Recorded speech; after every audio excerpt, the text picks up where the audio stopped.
హైదరాబాద్‌లోని కొండాపూర్ ఐటీ ఆఫీసులు, భారీ అపార్ట్‌మెంట్లు, కోట్ల విలువైన భూములు.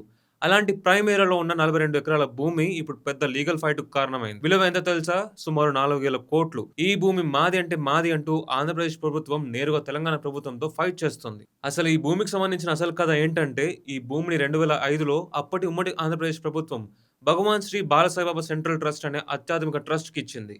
ఈ ట్రస్ట్ కర్నూలుకు చెందినది. 2018లో ఆ ట్రస్ట్ అధినేత మరణించిన తర్వాత ఈ భూమి వ్యవహారాలన్నీ ఏపీ ఎండోమెంట్స్ డిపార్ట్‌మెంట్ చూస్తూ వచ్చింది. అంటే ఏపీ చెబుతున్న మాటేంటంటే ఈ భూమి ఇప్పటికి మా కంట్రోల్‌లోనే ఉంది అని. కానీ ట్విస్ట్ ఎక్కడ వచ్చిందంటే 2023లో తెలంగాణ ప్రభుత్వం భూ రికార్డుల్లో మార్పులు చేసిందని ఏపీ ఆరోపిస్తుంది. ట్రస్ట్ పేరు తీసేసి భూపతి ఎస్టేట్స్ అనే ప్రైవేట్ కంపెనీ పేరు చేర్చారట.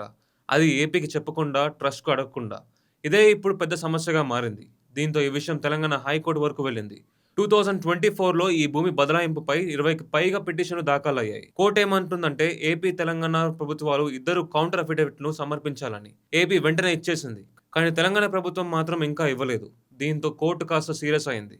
ఇంకో ఛాన్స్ ఇస్తున్నాం. ఇవ్వకపోతే ప్రతి కేస్‌కి రూ. 5,000 ఫైన్ వేస్తామని కూడా చెప్పింది. ఇప్పుడు ఏపీ కోర్ట్ ఏమంటుందంటే ఈ భూమి అర్బన్ ల్యాండ్ సీలింగ్ చట్టం కింద వస్తుందని. అంటే కోర్ట్ అనుమతి లేకుండా ప్రైవేట్ కంపెనీకి ఇవ్వడం కుదరదు. అంతేకాదు ట్రస్ట్ మేనేజింగ్ ట్రస్టీ కూడా లేఖ ఇచ్చారట. ఈ భూమి ఏపీ ఎండోమెంట్స్ డిపార్ట్మెంట్ ఆధీనంలోనే ఉండాలి అని. ఇంకో ఇంట్రెస్టింగ్ పాయింట్ ఏంటంటే తెలంగాణ ప్రభుత్వం గతంలో ఇచ్చిన కొన్ని ఆర్డర్‌లు కూడా ఈ భూమి ట్రస్ట్‌దేనని ఒప్పుకున్నట్టే ఉన్నాయట. ఇప్పుడు అందరి మైండ్‌లో ఉన్న ప్రశ్న ఒకటే. ఈ కేస్ ఫలితం ఎలా ఉంటుందో? ఎందుకంటే ఇది కేవలం ఒక భూమి కథ కాదు. హైదరాబాద్‌లోని అత్యంత ఖరీదైన ఏరియాలో భూ యాజమాన్యం ఎవరిది అనే పెద్ద ప్రశ్న.